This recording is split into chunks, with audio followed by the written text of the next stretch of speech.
We eat and we expend energy. In this lecture, we'll take a closer look at the ways we can expend energy and how we might use that information in our efforts to strengthen or alter our body composition.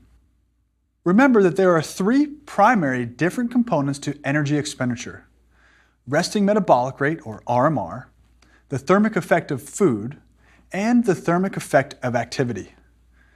These are the three components which should add up to determine the total amount of calories that you expend or burn in one day.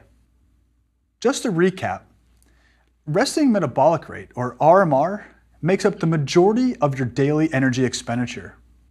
It is estimated to make up somewhere between 60 and 80% of your total energy expenditure output. This is the energy your body needs to stay alive, or as the name suggests, simply energy needed for basic bodily functions at rest.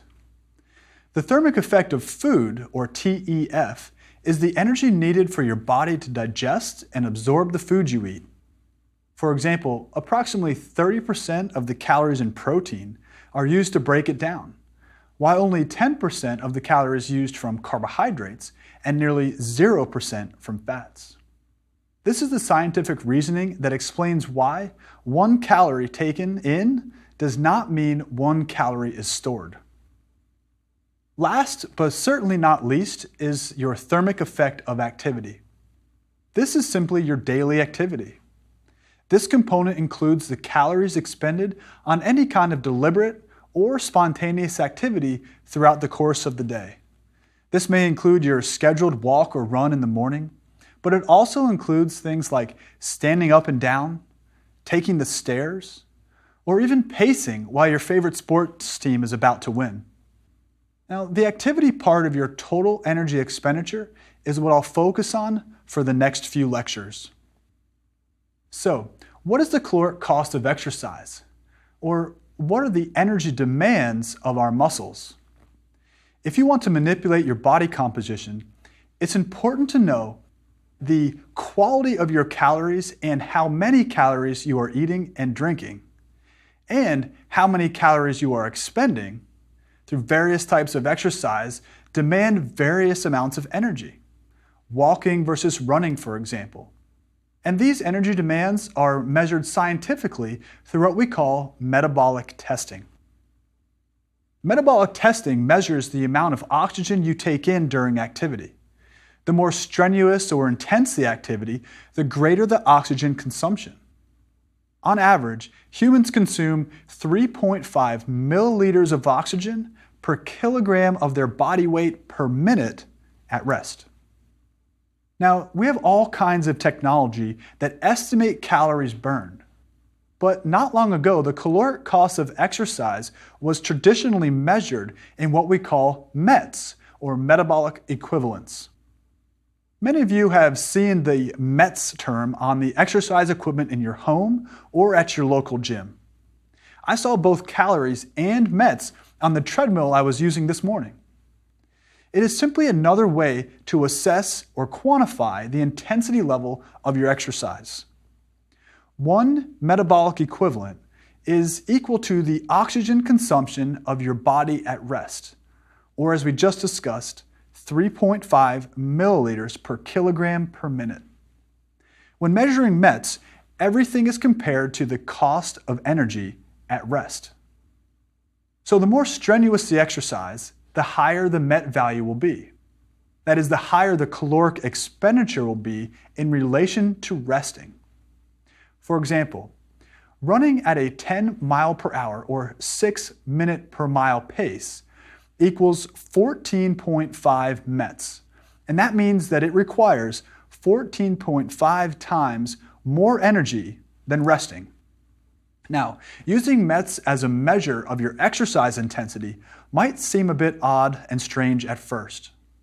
But if you're trying to determine the amount of calories you burn when you're exercising, in other words, your caloric cost of exercise, then a great estimate is to simply multiply the MET value by your body weight in kilograms.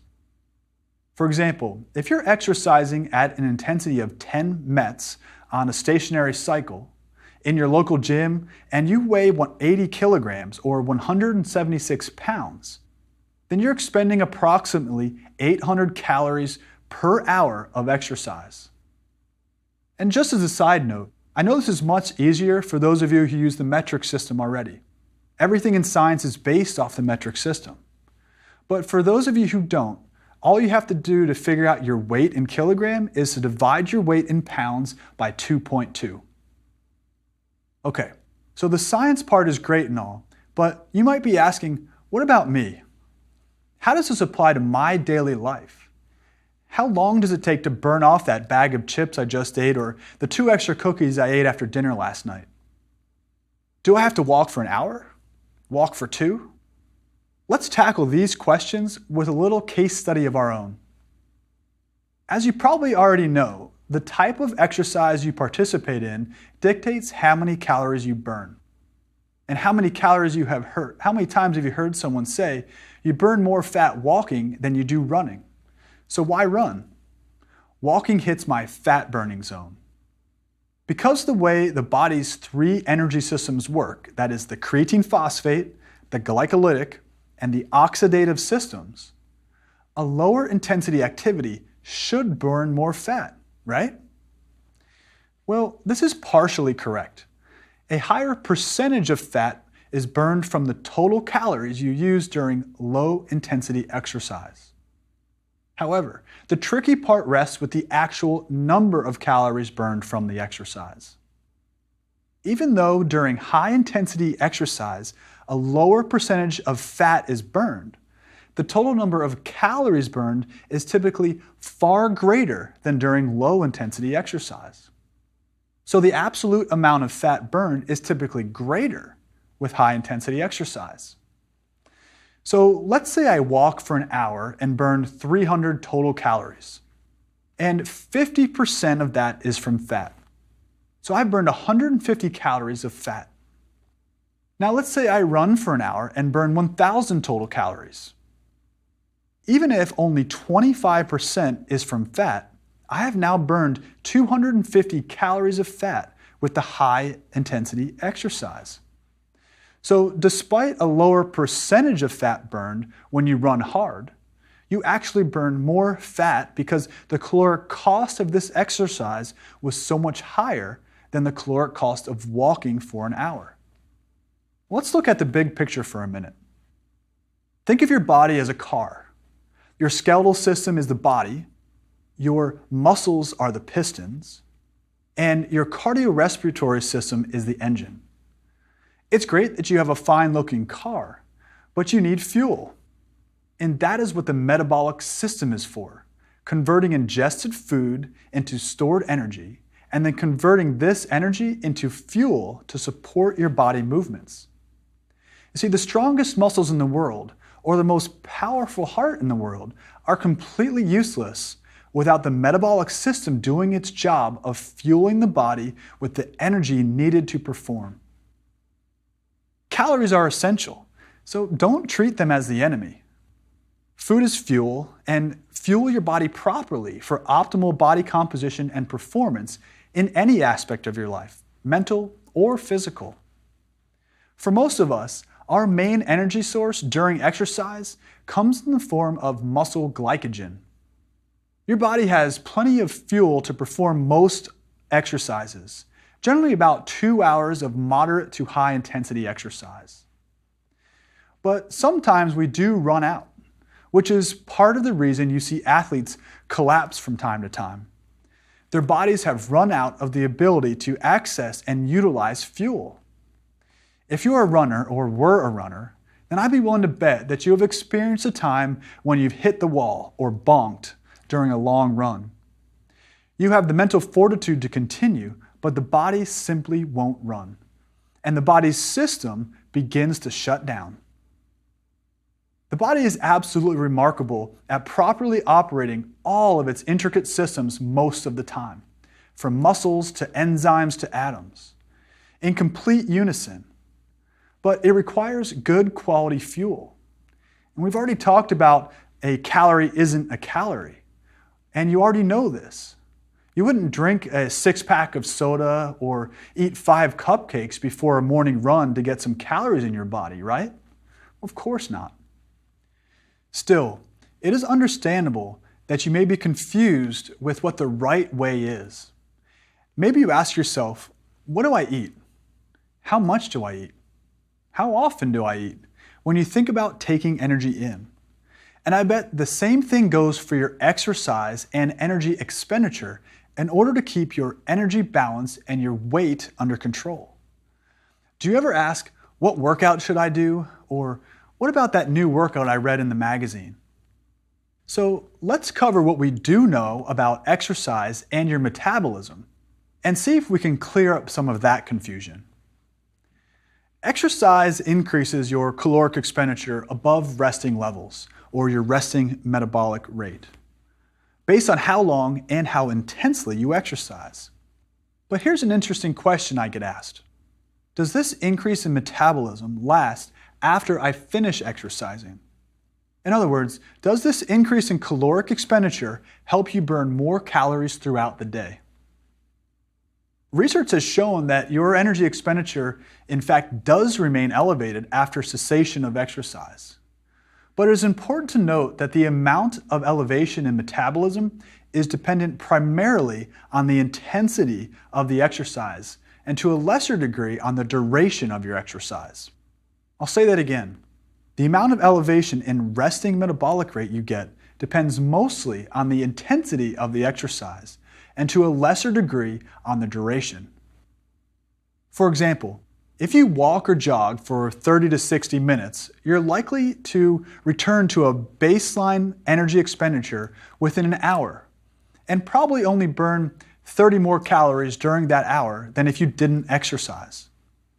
Ultimately, this afterburn won't play a big additional role to your total daily energy expenditure. But if you do a more highly intensive exercise, it may play a big role in your total daily energy expenditure. So what you do during exercise makes a difference in your resting metabolic rate. This is a very important point to understand. Let's look at an elite marathon runner who works at an extremely high intensity over 2 hours. Her post-exercise energy expenditure will remain elevated for an extended period of time and could potentially play a large role on your total daily energy expenditure, or calorie expenditure. Once again, whether you get a lasting higher RMR after exercise is primarily a factor of intensity and to a lesser extent, duration. Pretty much the same concept applies to lifting weights.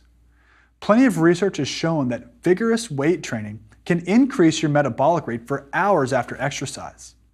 However, the average person who takes long breaks between sets will likely not see a large enough elevation to play a significant role on total daily energy expenditure. So there is the potential that you could increase your caloric expenditure once you finish exercise, but you would have to work out hard and long enough to reap the really beneficial effects. You may have heard too that exercise increases your resting metabolic rate, or RMR, all day long, literally 24 hours or more. There's been quite a bit of research showing that the combination of high exercise energy expenditure and high energy intake in endurance-trained people can elevate resting metabolic rate for a short period of time, from a few hours all the way up to 24 hours, but not permanently. However, there doesn't seem to be substantial evidence that this elevated resting metabolic rate will occur at all with normal recreationally active people, though some research has shown benefits in the elderly. Now, the effect of weight training on resting metabolic rate is really interesting. Weight training may play a large role in total daily energy expenditure, but there is a caveat that comes with this.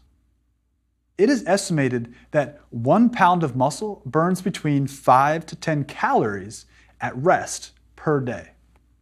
So if you're thinking of gaining muscle to increase your total daily energy expenditure, you would have to add quite a bit of muscle in order to have any real effect on total daily energy expenditure. But think about what we have talked about earlier in the course, about dieting versus dieting and exercise. Although it is less common to see someone recreationally lift weights and gain 10 pounds of muscle, it's not uncommon for someone to diet and lose that amount of muscle mass, especially if exercise is not included in their fat loss plans. In a scenario like this, with a loss in 10 pounds of muscle, yes, muscle mass would play a significant role in total daily energy expenditure. If we take an average of 7 calories per pound, and say you lost 10 pounds of muscle, this would add up to 700 calories per week.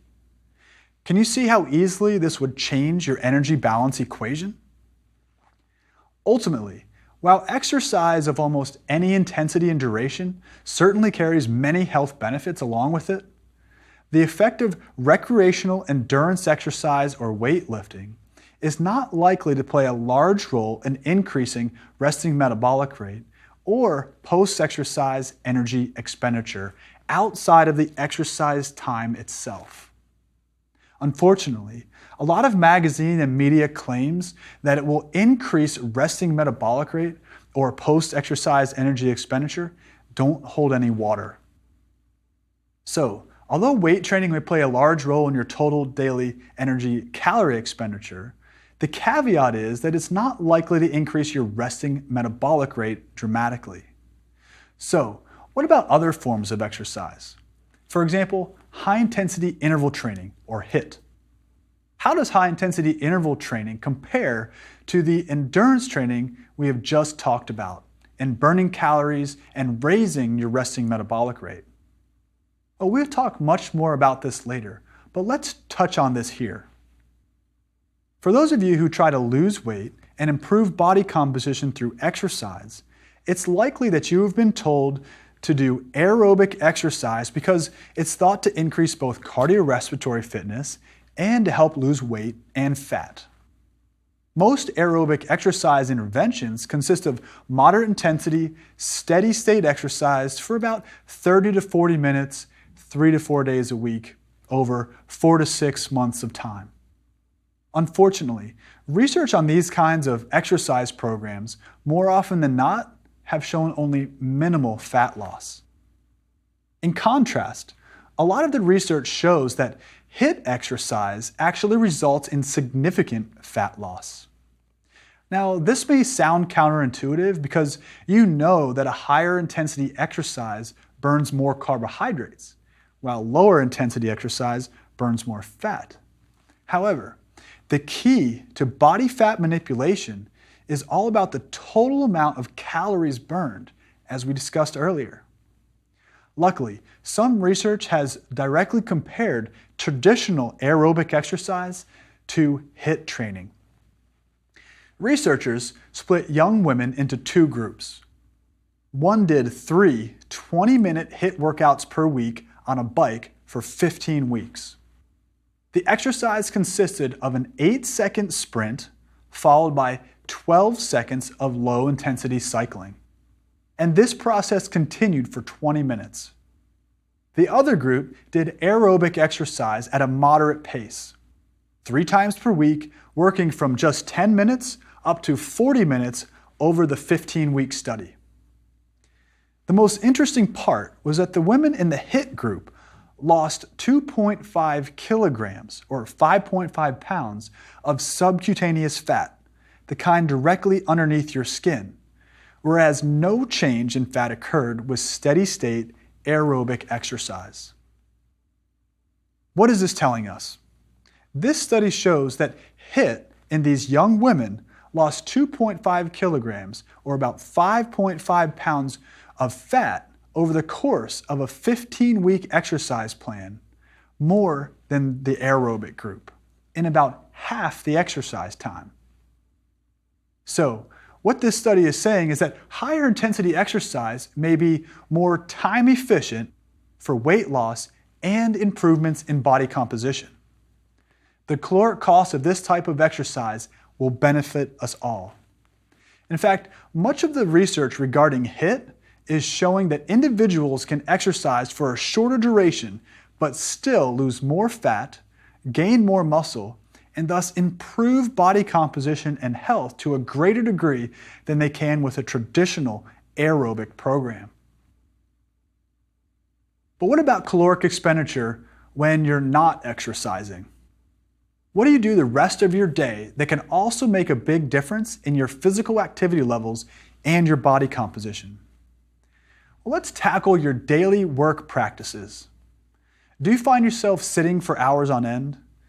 Do you ever just stand up and walk around during the day? And what does it have to do with body composition and health?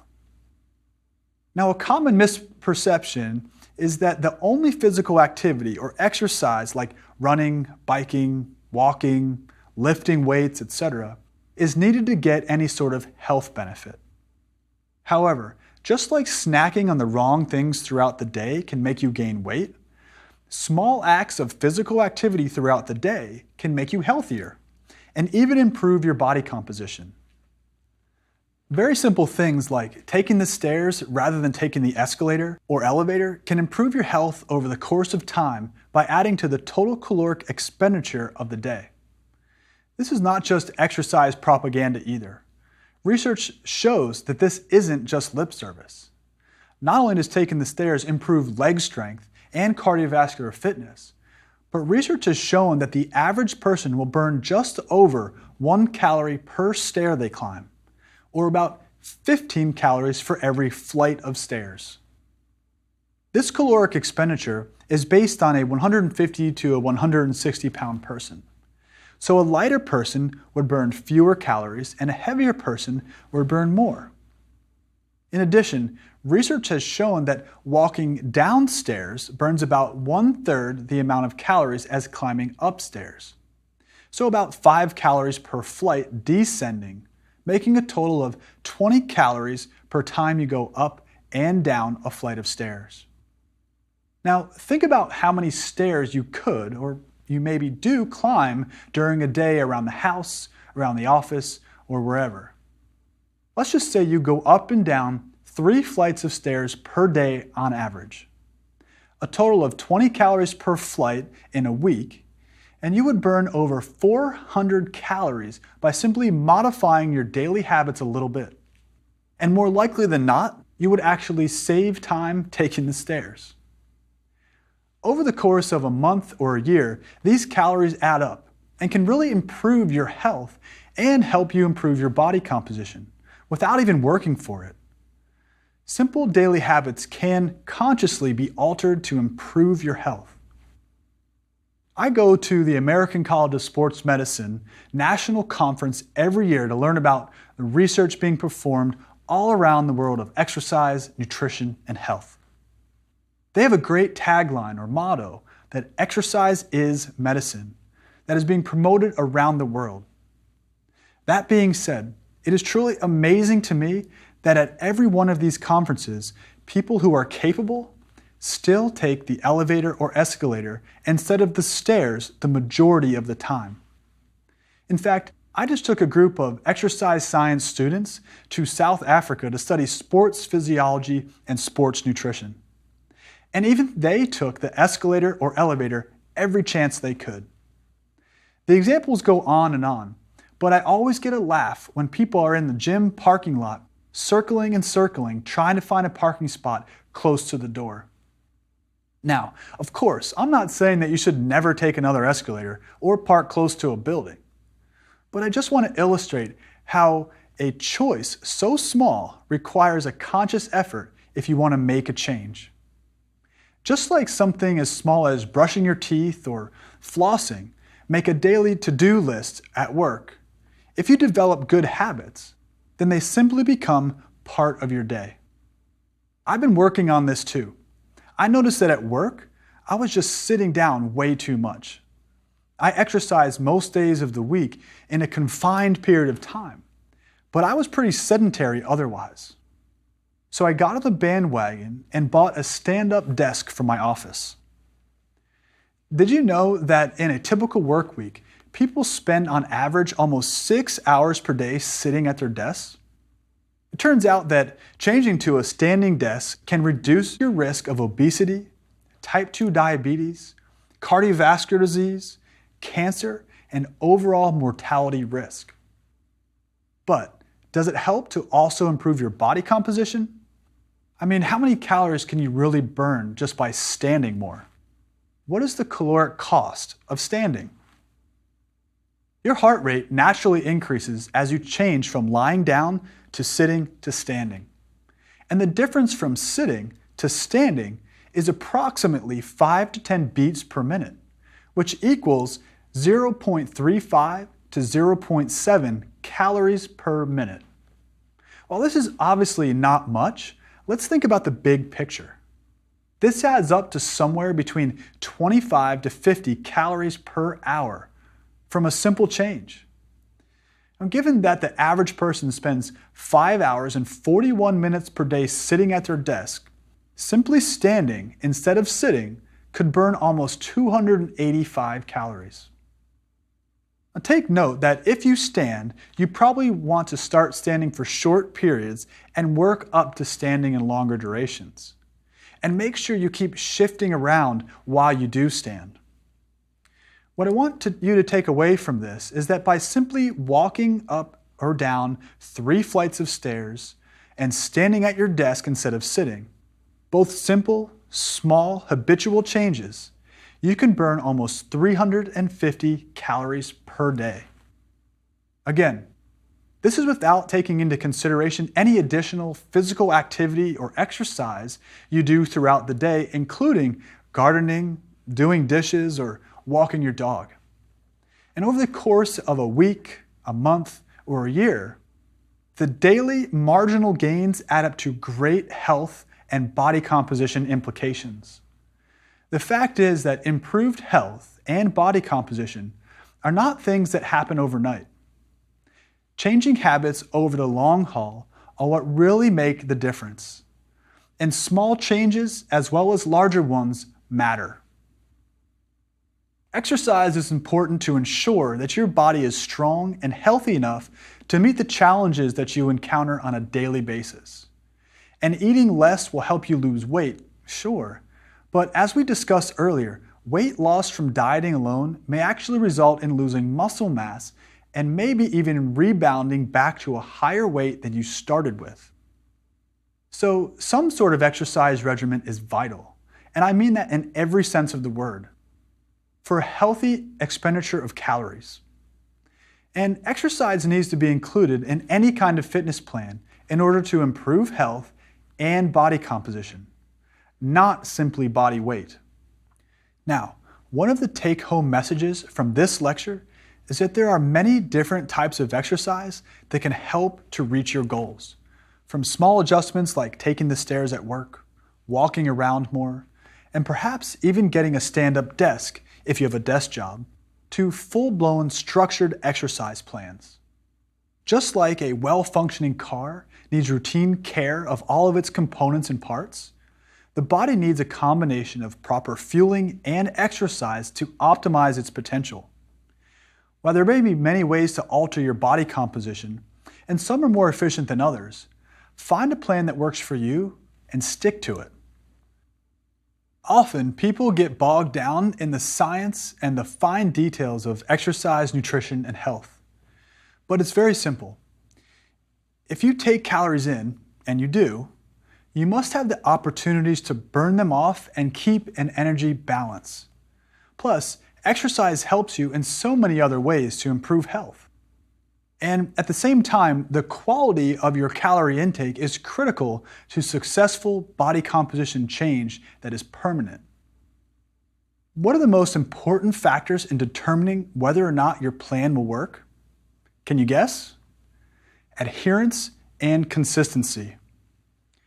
So keep in mind that as you set your fitness goals, the best guarantee that you'll stay consistent with your activity or exercise plan is that you have fun with it and look forward to it. If running isn't your thing, try cycling, or hiking, or tennis, or golf, or anything. Exercise is a great way to feel good, get outdoors, meet new people, and just enjoy the world you live in. Make a conscious effort to stay physically active, and this will ultimately manifest itself into better nutritional practices and feeling and looking better. Too often, people try to make being healthy a very complex idea. It's really not. The fine details may be important to some professional athletes, but just making small adjustments here and there and committing to being more physically active will ultimately lead you to a healthier lifestyle and body composition. So try this. Pick a new form of activity and include it at least once per week in your weekly routine.